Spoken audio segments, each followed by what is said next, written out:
9절부터 13절 같이 읽습니다. 시작. 그러므로 너희는 이렇게 기도하라. 하늘에 계신 우리 아버지여, 이름이 거룩히 여김을 받으시오며 나라가 임하시오며 뜻이 하늘에서 이루어진 것 같이 땅에서도 이루어지이다. 오늘 우리에게 일용할 양식을 주시옵고 우리가 우리에게 죄 지은 자를 사하여 준 것 같이 우리 죄를 사하여 주시옵고 우리를 시험에 들게 하지 마시옵고 다만 악에서 구하시옵소서와 권세와 영광이 아버지께 영원히 있사옵나이다. 아멘. 대요리분답의 마지막은 은혜의 방편 가운데 기도를 가르쳐주고 그 기도를 주기도문으로 텍스트를 삼아서 교회가 어떻게 기도해야 될지를 가르쳐 줍니다. 이제 196문으로 끝이 나는데 오늘 195문 할 차례고요. 마태복음 본문의 문맥에서 보면 이 주기도문이 바로 쑥 나오는 것이 아니고 주기도문을 가르쳐 주시기 전에 우리가 본받지 말아야 할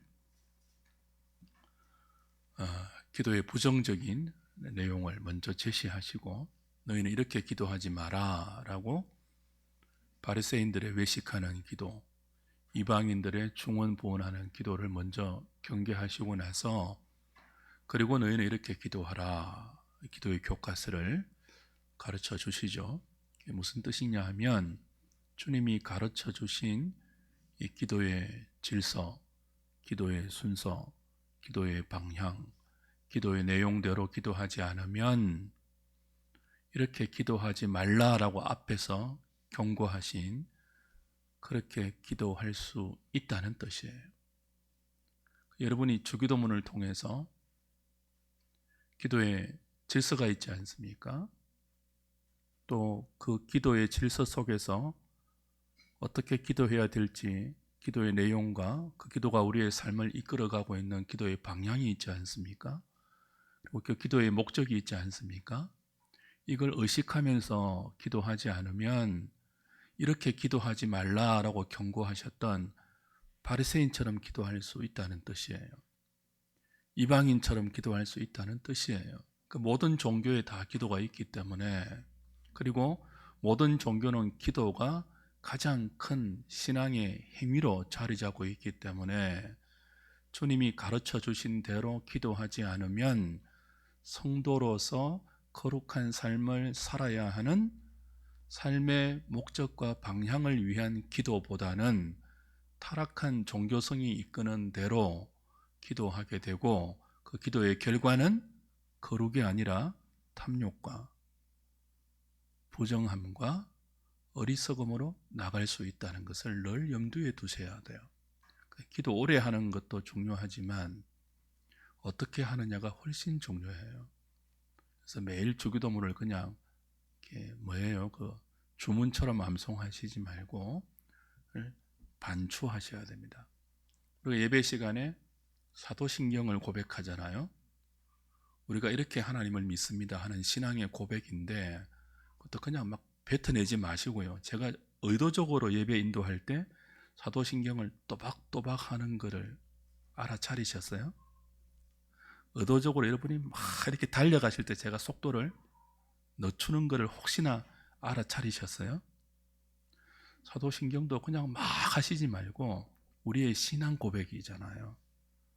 또박또박 이 신앙 고백의 의미를 기억하면서 내가 이렇게 성부와 성자와 성령을 이렇게 믿습니다 반추해야 되거든요.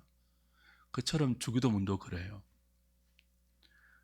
6가지의 청원, 하나님을 향한 3가지 청원, 우리를 향한 3가지 청원, 그리고 서론과 마지막 다음 주에 볼 송령까지 어떤 의미의 기도를 주님께서 가르쳐 주셨으며 내가 지금 이 교과서대로 기도하고 있는지를 주기도문을 대할 때마다 생각하시면서 우리의 기도 생활을 개진해 나가셔야 돼요. 그리고 오늘은 대요리문답 195문이 이제 주기도문의 마지막 6번째 청원, 6번째 강구, 우리를 시험에 들게 하지 마시고 다만 악에서 구해 주시옵소서라는 이 기도의 내용이 어떤 의미인지를 좀 확인하겠습니다. 제가 읽을 테니까 여러분이 문을 읽을 테니까 여러분이 답을 해 주십시오. 좀 길지만 제 195문 6번째 강구에서 우리는 무엇을 위해 기도합니까? 6번째 강구인 우리를 시험에 들게 하지 마시옵고 다만 악에서 구하십소. 우리는 지극히 지혜로우시고 의로우시며 은혜로우신 하나님께서 거룩하고 공의로운 여러 가지 목적을 위해 우리가 공격받고 넘어지고 유혹에 잠시 사로잡히도록 또한 사탄과 세상과 육신이 우리를 강력하게 곁길로 끌어내어서 덫에 걸리도록 그렇게 섭리하실 수 있음을 인정합니다. 그리고 우리가 죄를 용서받은 이후에도 여전히 부패하고 연약하고 깨어있지 않아 시험을 받으며 우리 자신을 시험에 내어줄 뿐만 아니라 우리 스스로 시험에 저항하거나 시험에서 빠져나와 회복하려 한다거나 시험을 자기 반성과 성장의 기회로 삼으려고 하지도 않고 또 그럴 마음도 없어서 시험의 권세 아래 내버려둠을 당함이 마땅하다는 것도 인정합니다. 그래서 우리는 하나님께서 세상과 그 안에 있는 모든 것을 주관하시고 육신을 굴복시키며 사탄을 제어하시고 모든 것을 다스리시며 은혜의 방편들을 활용할 때 우리 안에 경각심을 일깨워 주셔서 우리와 하나님의 모든 백성이 하나님의 섭리로 말미암아 죄의 시험에 빠지지 않게 지켜주시기를 기도합니다. 만약 우리가 시험을 받게 된다면 성령님께서 우리를 강하게 붙들어 주시고 시험의 때에도 든든히 서게 하시기를 혹 넘어지더라도 거기서 다시 일어나 회복되게 하셔서 그 유혹받음이 오히려 우리로 거룩하게 되고 성장하는 데 사용되기를 그래서 우리의 성화와 구원이 온전하게 되며 사탄이 우리의 발 아래에 짓밟히게 되고 우리가 영원히 죄와 시험과 모든 악에서 완전히 자유롭게 되기를 기도합니다. 아멘. 자, 6번째 강구도 대유리 문답의 설명에 의하면 뒤로 갈수록 종말론적인 믿음으로 건접해 간다는 것을 느낄 수 있죠. 시험과 악이라는 두 주제를 6번째 강구에서 다루는데 이건 종말에 가서야만 자유로울 수 있는 주제거든요. 그래서 마지막 대유리 문답의 설명은 이 종말론적으로 이 죄와 악에서 완전히 자유로울 수 있는 그날을 기다리고 사모하고 또 그날의 완성을 지금 현존에서 미리 맛볼 수 있는 이 종말론적인 은혜를 구하는 것으로 끝이 납니다. 하나하나 좀 살펴보죠. 본문이 참 긴데 제가 의도적으로 마침표를 하나 끊어서 접속사를 넣고 원래는 원문은 안 읽습니다. 그래서 이런 거 별로 없는데 제가 끊고 그죠? 두 문장으로 혹은 세 문장으로 만들어서 좀 이해할 수 있도록 그렇게 문장을 다듬은 거예요. 원래는 막 길게 쭉 나오기 때문에 이해하기 힘드실 것인데요. 여하튼 한번 하나씩 살펴보죠. 해설 1번 보십시오. 자, 주기도문의 6번째 강구는 시험과 악이라는 주제를 다루고 있지 않습니까? 시험과 악에서부터 보호하고 지켜달라는 기도이죠. 이 기도는 우리가 늘 시험과 악 앞에 직면해 있다는 이 사실을 깨우쳐 줍니다. 우리 늘 시험을 받고 있는 인생이죠. 여기 시험이라는 페일라스몬 혹은 페일라스몬스라는 이 단어는 두 가지 뜻을 가지고 있습니다. 근데 전혀 다른 두 가지 뜻을 한꺼번에 갖고 있는 중의적인 단어예요. 첫 번째 뜻은 시련이라는 뜻입니다. 시련은 연단, 그런 뜻이죠. 훈련, 연단과 훈련을 위해서 허락되는 어려움, 시련이라는 뜻도 있고요. 두 번째는 유혹, temptation이라는 뜻이 있습니다. 그 유혹은 시련이 아니죠. 우리를 걸려 넘어지게 하는, 그렇죠? 시련은 우리를 더 성숙하게 하고 더 자라게 하는 훈련의 의미가 많지만, 유혹은 넘어지게 하고 망가뜨리는 목적, 우리를 파멸시키는 그런 목적의 단어 아닙니까? 하나님은 우리를 유혹하지는 않습니다. 우리를 연단하시고 훈련시키기는 하시지만 유혹하지는 않아요. 유혹은 마귀가 하죠. 마귀가 사탄이 하와를 유혹하고 아담을 유혹했듯이, 예수님이 공생애를 시작할 때, 둘째 아담으로 공생애를 시작할 때 예수님을 마귀가 시험했듯이 늘 우리에게 유혹을 하는 대상은 마귀죠. 그렇다면 이 주기도문의 6번째 강구, 우리를 시험에 들지 말게 해달라는 이 기도는 시련에 들지 말게 해달라는 뜻일까요? 유혹에 빠지지 말게 해달라는 뜻일까요? 두 가지를 다 포함하고 있죠. 2번입니다. 우리에게 일어나는 인생의 대반사의 일들은 흙과 백을 나누듯이 딱 잘라서 어떤 것은 시련이고 어떤 것은 유혹이라고 구분하기 힘든 그런 일들이 많아요. 심지어 하나님께 주시는 연단과 마귀가 주는 시험도 구분하여 말하기 힘든 경우가 많습니다. 제가 예를 들어놨는데 욥의 경우에요. 자, 욥이 당한 고난, 욥의 인생에 어느 날 불어닥친 그 숨가쁜 고통은 하나님이 주신 시련입니까? 마귀가 준 유혹입니까? 둘 다죠. 욥이 당한 일은 하나님이 허락한 시련인 동시에 마귀가 준 유혹이기도 합니다. 한 사건을 두고 하나님은 욥의 신앙을 연단하여서 세우려고 하셨고, 하나님의 허락을 받고 욥을 공격한 마귀는 욥의 신앙을 무너뜨리려고 했습니다. 우리의 삶에도 우리가 살아가면서 경험하는 인생의 많은 일에도 이 두 가지 의미가 동시에 담겨 있을 때가 많습니다. 상반된 두 의지, 하나님의 거룩한 시련과 마귀의 악랄한 유혹이 우리 인생에 동일하게 한 사건에 담겨서 동전의 양면같이 우리에게 허락될 때가 많다는 거예요. 그래서 예수님은 꼭 집어서 시련이라는 단어를 사용하지 않고 반대로 유혹이라는 단어도 사용하지 않고 굳이 이중적인 의미가 있는 페일라스몬 혹은 페일라스모스라는 이 단어, 시험이라는 단어를 사용해서 6번째 강구를 가르쳐 주신 것입니다. 이건 우리 예전에 야고보서 강의할 때 너희가 여러 가지 시험을 만날 때 온전히 기쁘게 여기라 할 때 이미 말씀을 드렸죠.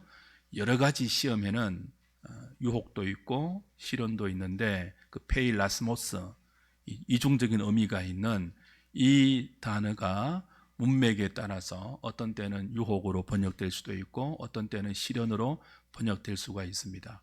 그러나 대부분은 둘이 함께 우리 인생에 허락될 때가 있으니까 이 기도가 꼭 필요하다는 거죠. 우리를 시험에 들게 하지 말아 주시옵소서.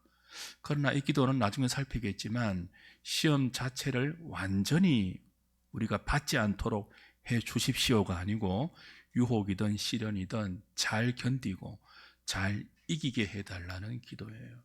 왜냐하면 베드로전서 1장 5절부터 9절까지를 보면 우리의 구원이 썩지 않고 쇠하지 않고 더럽혀지지 않는 하늘에 간직된 기업으로 하늘에 지금 준비되어 있지 않습니까?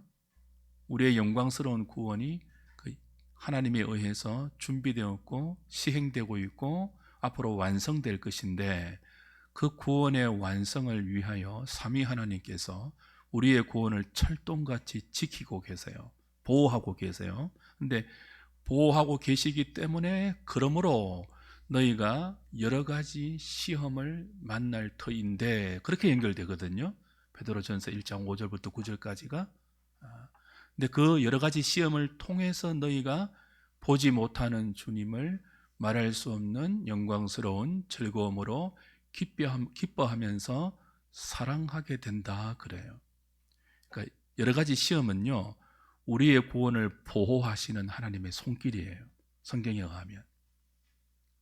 사이비나 이단과 가짜 복음은 예수 잘 믿으면 복음이 없다고 가르쳐요. 사이비 종교, 가짜 기독교, 가짜 복음. 우리에게 고난이 없으면요, 구원의 완성을 향하여 여러분이 소망을 가질까요? 안 가질까요? 안 가져요. 그게 우리예요. 타락한 본성을 가진 우리가 지향하는 삶의 궁극적인 목적은요, 하나님의 영광이 아니에요. 바벨탑을 삼는 거예요. 우리가 하나님처럼 되려고 하는 거예요. 이런 우리를 하나님께서 구원하신단 말이죠. 구원하셨단 말이죠. 구원을 이루어 가고 계신단 말이죠. 그리고 구원의 영광을 완성으로 종결하실 거란 말이죠. 그 구원의 영광을 향하여 교회를 통하여 저와 여러분들을 보호하고 있는데, 그 보호의 구체적인 가장 큰 수단은 여러 가지 시험이에요. 이상하죠? 우리를 보호하시기 때문에 오히려 뭐 한다고요? 고난이 없어지는 게 아니고, 시험이 없어지는 게 아니고 시험이 있다고요. 그 시험을 통해서 어디까지 간다고요? 보지 못하는 주님을 말할 수 없는 영광스러운 즐거움으로 기뻐하면서 사랑하는 자리로 가요. 이게 구원의 완성이거든요. 주님을 사랑하는데 그냥 사랑하는 게 아니고 말할 수 없는 영광스러운 즐거움으로 기뻐하면서 사랑하는 자리로 우리가 절대로 그냥 안 가요. 여러분, 주님을 말할 수 없는 영광스러운 즐거움으로, 사중복 강조해요, 기뻐하면서 사랑하십니까? 그런 마음이 있으세요? 가만히 두면요, 형통하면요, 절대로 그 자리로 안 간다니까요, 우리가. 그래서 우리의 구원을 보호하시기 위해서 여러 가지 시험을 허락하시고, 그 시험을 통해서 때로는 유혹, 때로는 시련을 통과하면서 우리는 뭐예요? 깨트려집니다. 우리의 질그릇 같은 존재가 깨트려집니다. 깨어지면 안에 있는 것이 쏟아져 나오죠. 고난을 통해서 우리의 존재가 깨트려지면서 우리는 무엇을 내가 담고 살고 있는지를 비로소 확인받아요. 여러분이 간절함과 열망을 가지고 끌어안고 사는 대부분의 것은 고난으로 깨트려지면서 확인받는데 부질없는 것, 허황된 것, 더러운 것, 부끄러운 것, 우리가 대부분 그런 것들을 끌어안고 살아요. 그래서 그런 것들 때문에 주님을 말할 수 없는 영광스러운 즐거움으로 기뻐하면서 사랑하는 자리로 못 가요. 우리가 그런 것을 끌어안고 살기 때문에. 그래서 그 끌어안고 사는 많은 헛된 것들을 깨트리는 하나님의 보호하심과 수단이 뭐예요? 우리 인생에 허락받는 여러 가지 크고 작은 시험이죠. 때로는 자식, 남편, 아내, 사업, 건강, 재물, 인간관계, 모든 것들을 통해서 우리 인생은 크고 작은 어려움을 늘 경험하지 않습니까? 이제는 없겠지. 아니요. 골목길 한 굽이 돌았으면 또 다른 어려움이 있지요. 그죠? 그 어려움 속에서 우리는 하나님께 무릎 꿇게 되죠. 그리고 깊이 묵상하면서 내가 지금 무엇을 끌어안고 무엇을 향하고 있는지를 비로소 생각하죠. 그리고 내가 끌어안고 소망으로 품고 사는 많은 것들이 결국은 썩어지고 더럽혀지고 쇠하여서 없어질 것을 인생의 가치로 삼고 살아가는 자신을 발견하게 되죠. 그 자리에서 우리는 그것 대신 우리의 유일한 위로이신 그리스도를 바라보는 성도의 거룩한 자리로 비로소 한 걸음씩 한 걸음씩 나아가게 되는 것입니다. 하나님의 보호입니다. 우리의 구원을 하나님이 그렇게 보호하고 있습니다. 그래서 이 기도하라는 거예요. 우리를 시험에 들게 하지 말아 주시옵소서. 어떤 뜻이라고요? 그 시험을 통해서 넘어지는 것이 아니라 오히려 하나님을 사랑하는 자리로 나아가게 해 주십시오. 그런 기도이죠. 그 문제 자체만 해결하기 위한 그런 피상적인 기도에서 한 걸음 더 나아가 그 문제가 주님의 은혜로 해결되었다면 또 다른 욕망 구하는 자리로 가지 말고 그 문제를 해결해 주신 그 주님을 사랑하는 그 주님께 가까이 가는 이 시험을 통해서 주님을 의지하는 그 자리로 나아가게 해달라는 기도가 6번째 청원입니다. 3번 보십시오. 3번이 그런 내용입니다. 넘어가고요. 4번. 왜 우리가 주기도문의 6번째 강구를 매일 해야 합니까? 연약하기 때문이죠. 우리가 연약하기 때문에 시험에 넘어질 수 있고 유혹에 걸릴 수 있기 때문에 이런 기도를 해야 되고요. 동시에 우리의 의사와 상관없이 우리를 공격하는 악한 세력들이 우리 주변에 안가박해 있기 때문입니다. 사탄의 존재가 있습니다. 사탄의 졸개인 마귀의 존재가 있습니다. 귀신들이 있습니다. 그리고 그들의 활동이 실제합니다. 영적으로. 그래서 시험에 들지 말게 해달라는 이 주기도문의 6번째 청원은 자연스럽게 악에서 구해달라는 기도로 직결되죠. 이어지죠. 여기 악에서 우리를 구해 주십시오 라고 할 때 이 악은 중성명사도 되고 남성명사도 됩니다. 중성명사로 보면 악한 행위 그렇게 번역할 수 있습니다. 남성명사로 받으면 악한 자, 사탄이 됩니다. 그래서 악에서 구해달라는 이 주기도문의 6번째 강구는 두 가지 의미가 다 있죠. 우리를 악한 행위에서 구해 주십시오. 동시에 뭐예요? 악한 자, 사탄에게서 구해 주십시오. 이 두 가지 의미가 동시에 있다는 거죠. 5번 같이 읽겠습니다. 시작. 우리의 삶은 물질과 인간관계의 문제만 아니라 하늘의 세계와 영적인 존재인 천사와 악한 사탄에 이르기까지 매우 폭넓게 연결되어 있습니다. 이 세상이 생각하는 만큼 낭만적이지 않고 선하지 않은 이유는 우리의 죄성과 더불어 그것을 부추기고 유혹하는 사탄과 그의 졸개들 때문입니다. 영적인 눈을 떠서 보면 각 분야, 각 영역에 악이 도사리지 않는 곳이 없습니다.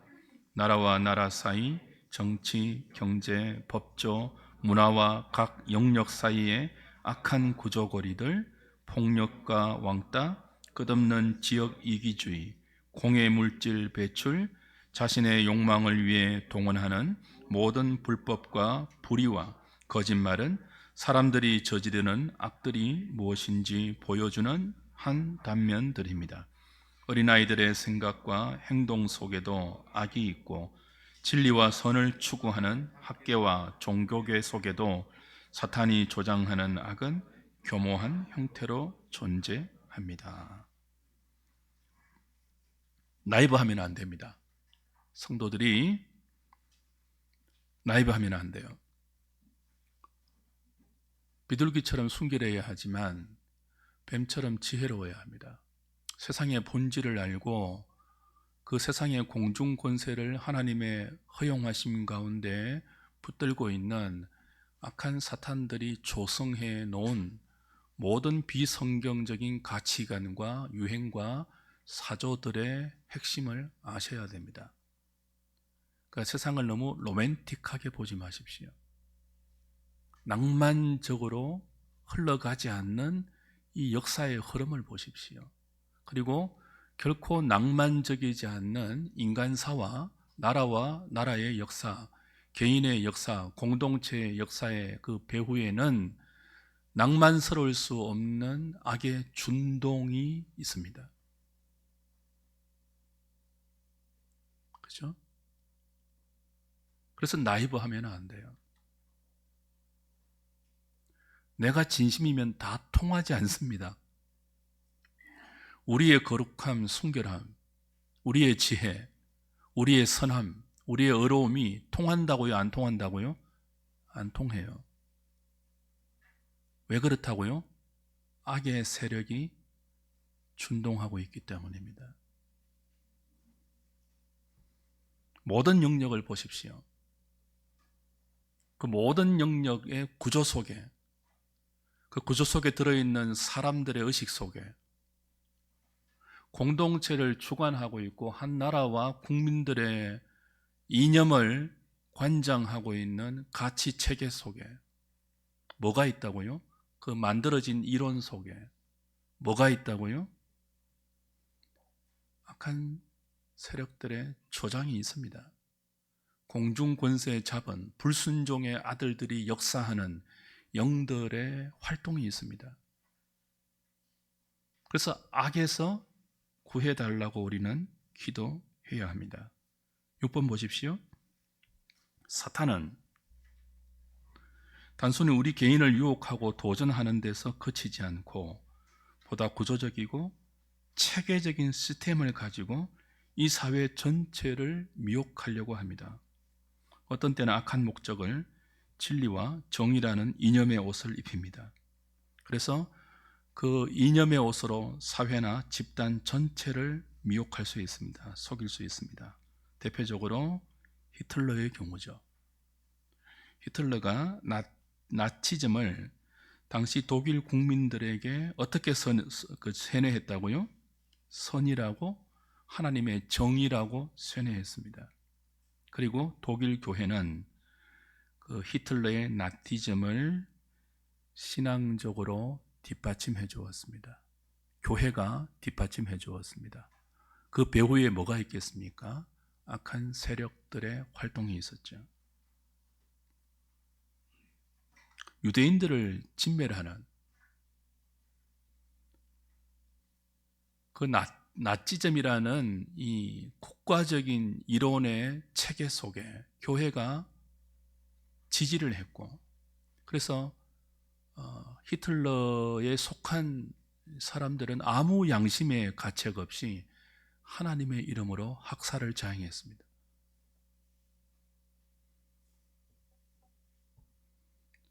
필립 얀시는 탄식했죠. 바하를 배출한, 베토벤을 배출한 독일이, 루트와 괴테, 브람스를 낳은 독일이 어떻게 히틀러, 아이만, 괴린과 같은 괴물들을 배출할 수 있었을까? 사탄이 있기 때문이죠. 한 개인만 아니라 국가와 그 국가에 속한 백성들의 양심을 속이고 교회의 신앙을 민족주의와 국가라는 이름으로 마비시켜서 악을 행하도록 역사하기도 했습니다. 우리는 그 역사적인 예를 보고 있죠. 그래서 우리는 어떻게 기도해야 된다고요? 악에서 구해 달라고 기도해야 합니다. 이 히틀러의 만행 때문에 신학계에서도요, 유대인에 관해서는 성경의 주장과 달리, 바울의 주장과 달리 유대인을 향한 너무나 긍정적이고 동정적인 시선의 성경 해석이 이 이후로 자리 잡게 되었습니다. 심지어 율법주의를 해석할 때도 언약적 율법주의로 해석하는 기조가 갈라디아서, 로마서에 나오는 율법주의에 대한 바울의 표현들이 우리가 전통적으로 알고 있는 레갈리즘, 구원을 위해서 자기의 의로움을 근거하는, 의지하는 그런 율법주의가 아니라 훨씬 긍정적으로, 훨씬 선한 쪽으로 해석하는 신학적인 동기도 이 히틀러 때문에 그래요. 서구 신학계는 일종의 빚진 마음으로 유대인에 관한 성경 해석은 무조건 열어줍니다. 그래서 신약, 바울 신학의 세관점이라는 신학이 그런 어떤 역사적인 배경의 건저 아래서도 태동되게 된 거죠. 그만큼 사탄의 준동은 각 영역에 직접적으로 혹은 간접적으로 이렇게 많은 영향을 미치고 있고, 우리는 알든 모르든 그 영향 아래서 살아가고 있습니다. 그래서 어떤 기도를 해야 된다고요? 악에서 구해달라고, 건져달라고 기도해야 한다는 거죠. 이렇게 볼 때 7번입니다. 대의문답 195문을 보면 앞 전반부의 내용은 이 죄와 악이 하나님의 허용 아래서 발생한다고 분명히 밝히고 있죠. 그 죄와 악은 하나님과 상관없이 발생하지 않습니다. 하나님은 죄의 조성자가 아니죠. 그럼에도 불구하고 죄가 하나님과 아무 상관없이 일어난다고 말하면 하나님은 죄를 통제하지 못하는, 그저 죄를 방관만 하시는 무능한 분이 되어버립니다. 그래서 대의문답은 우리가 만드는 혹은 사탄이 주장하는 악과 죄라 할지라도 하나님께서 그의 지극히 크신 지혜와 어려우심과 은혜로우심으로 섭리하고 있다. 무엇을 위해서요? 거룩하고 공의로운 여러 목적을 위해서, 때로는 시험과 악을 허용하시고 허락하셔서 궁극적으로 이 모든 것들이 합력하여 선을 이루도록 섭리하신다.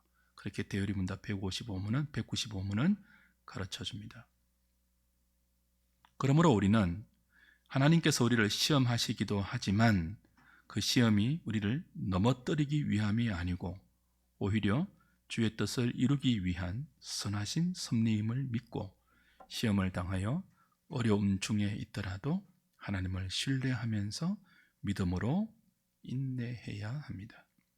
그것이 6번째 강구의 내용의 의미에 들어있다는 거죠. 8번입니다. 같이 읽겠습니다. 시작. 성도는 구원받은 이후에도 여전히 부패한 본성과 죄와 악의 영향 아래 있습니다. 그래서 시험을 받을 때 우리 스스로 이 시험에 저항하거나 시험에서 빠져나와 회복하려 하거나 시험을 하나님의 의도대로 자기 반성과 성장의 기회로 삼으려고 하지 않습니다. 이런 우리는 시험의 권세 아래 내버려둠을 당함이 마땅합니다. 그래서 우리는 하나님께서 세상과 그 안에 있는 모든 것을 주관하시고 육신을 굴복시키며 사탄을 제어하시고 모든 것을 다스리시며 은혜의 방편들을 활용할 때 우리 안에 경각심을 일깨워 주셔서 우리와 하나님의 모든 백성이 하나님의 섭리로 죄의 시험에 빠지지 않게 지켜주시기를 위하여 기도해야 합니다.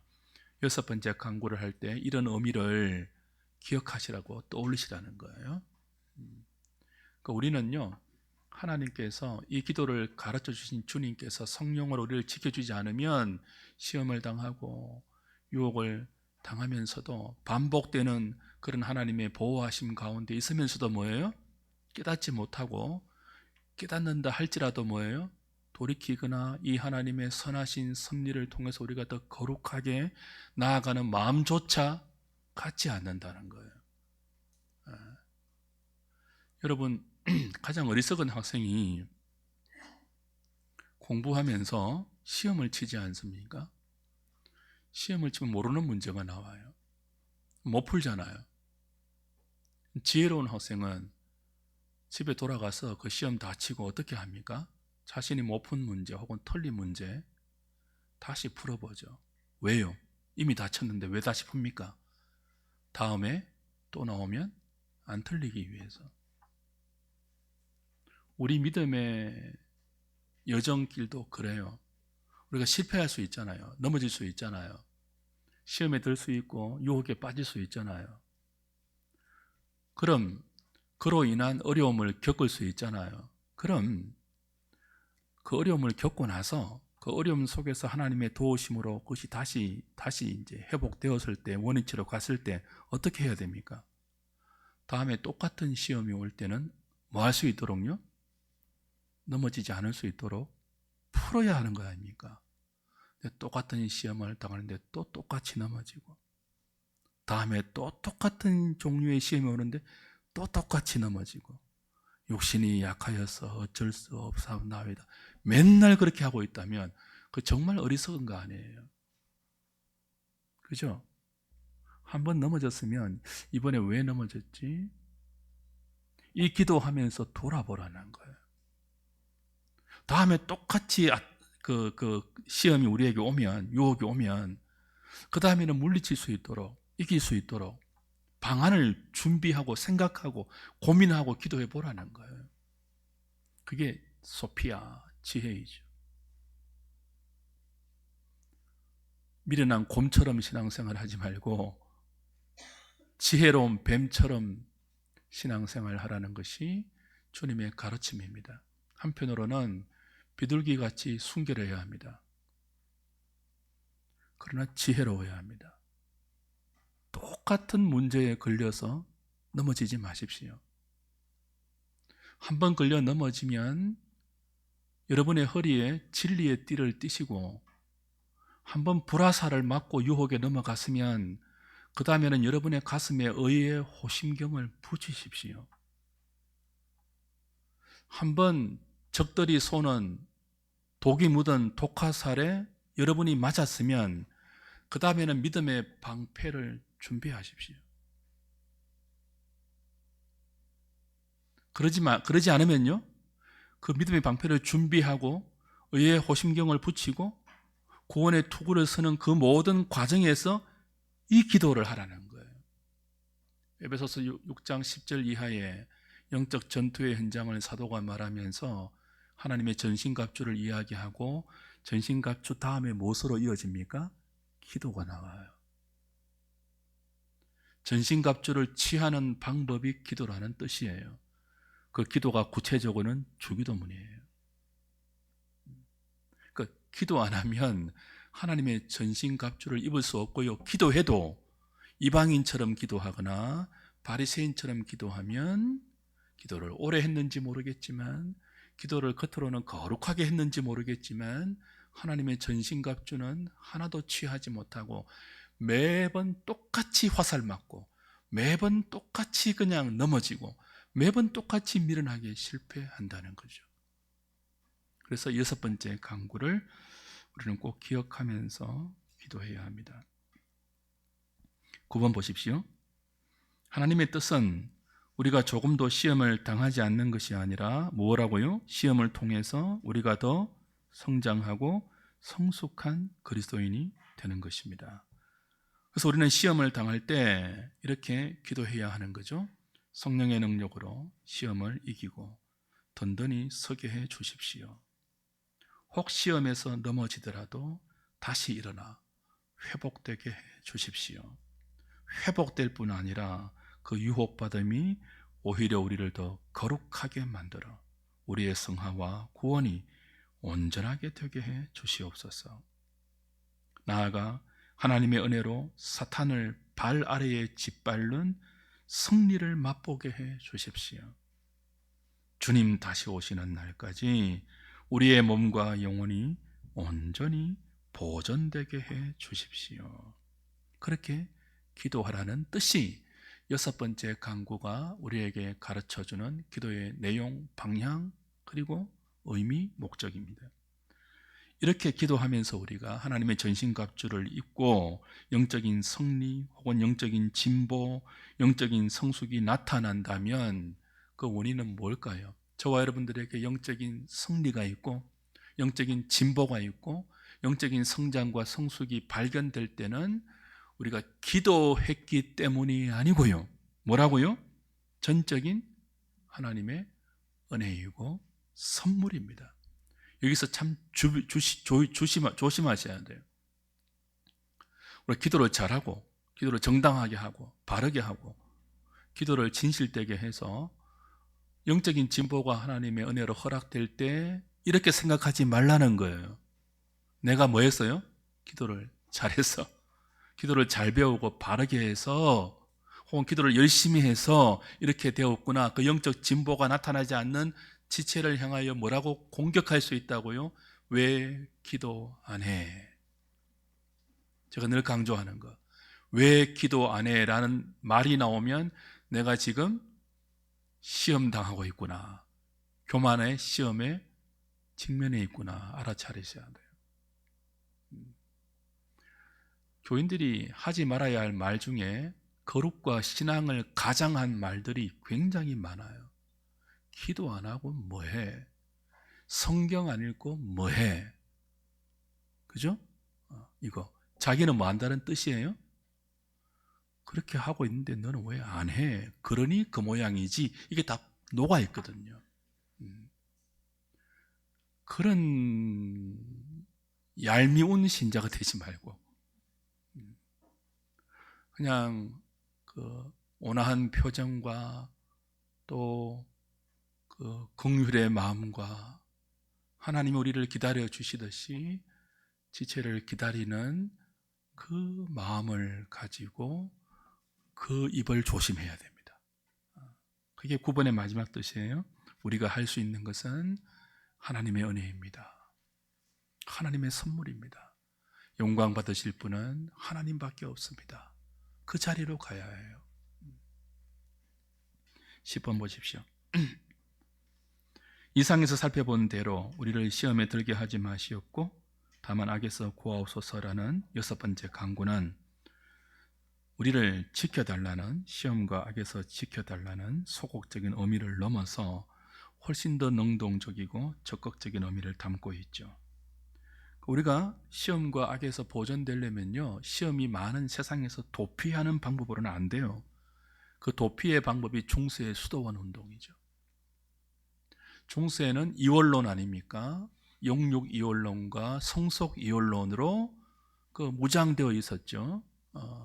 예배당, 성당은 거룩한 곳이고 우리의 일상은 속된 것이니까 거룩함을 추구하려면 속된 일상을 피해야 한다고 이원론적으로 생각했어요.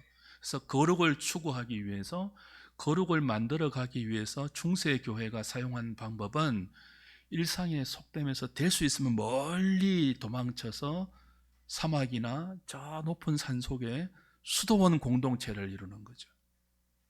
거기서 따로 명상하고 기도하고 성경 공부하면서 거룩함을 추구하려고 했는데 결과는 뭐예요? 거기서부터 고아원이 생겼죠. 누구 아버지인지 모르는 수많은 아이들이 거룩을 가장한, 거룩을 내세운 그 속된 일상의 영역에서 도피해서 거룩해졌다고 믿은 그 영역에서 오히려 일상에서도 발생하지 않는 가장 가증스러운 악들이, 죄들이 양산되었고, 그것들을 보호하는 또 다른 기구가 필요했던 것이 인간 역사, 중세 신앙의 역사에서 우리는 분명히 볼 수 있습니다. 그러므로 우리가 시험에 들지 않고 악에서 보존되는 방법은요, 세상에서 멀리 도피하는 것이 아니라 이 세상에서 살면서, 그죠? 이 세상이라는 무대에 발을 굳건히 딛고 살면서 말씀의 진리로 우리의 영혼과 마음을 거룩하게 지키는 데 있습니다. 도망가는 것이 아니라, 수도원으로 도망가는 것이 아니라 이 세상에 발을 딛고 있으면서 말씀으로 우리를 거룩하게 구별해서 보존하는 거예요. 그래서 예수님 말씀했죠. 너희는 세상의 빛이다. 너희는 세상의 소금이다. 세상 안에 있는 빛이에요. 세상 속에 있는 소금이에요. 그래서 주기도 6번째 강구는 소극적으로 그냥 지켜주십시오, 이 정도가 아니라 뭐예요?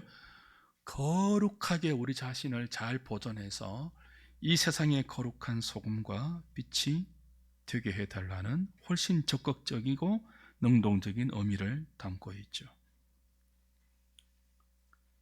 그래서 우리 주기도 여섯 번째 간구는 우리를 진리로 거룩하게 하소서라는 예수님의 대제사적인 기도로 이어집니다.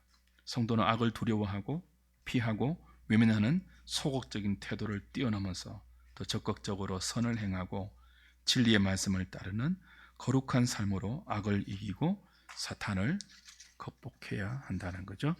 마지막 11번입니다. 같이 읽겠습니다. 시작. 신자의 삶은 불구대천의 원수인 사탄의 공격이 늘 있고 사탄이 조장해 놓은 세상의 가치관과 우리 안에 타락한 본성이 이끄는 유혹이 늘 있는 영적 전쟁입니다. 그러나 우리는 우리의 힘으로 이 전쟁에서 이길 수 없습니다. 우리의 능력으로 시련을 받아낼 수 없고 유혹을 이길 수 없습니다. 이 사실을 절감하는 사람은 반드시 이 기도를 합니다. 이 기도를 하지 않으면 하나님 아버지의 이름이 아니라 자기의 이름을 구하게 되고, 이 기도를 하지 않으면 하나님의 나라가 아니라 자기의 왕국을 건설하며, 이 기도를 하지 않으면 하나님의 뜻이 아니라 자신의 뜻을 고집할 것이 분명합니다. 이 기도를 하지 않으면 일용할 양식으로 만족하지 못하며, 이 기도를 하지 않으면 지체의 잘못을 용서하지 못합니다. 이 기도를 하지 않으면 하나님이 주신 시련을 견디지 못하며, 이 기도를 하지 않으면 사탄이 주는 유혹에 넘어질 것입니다. 그래서 우리는 늘 이렇게 기도합니다. 우리를 시험에 들게 하지 마시옵고 다만 악에서 구하시옵소서. 아멘. 찬송가 300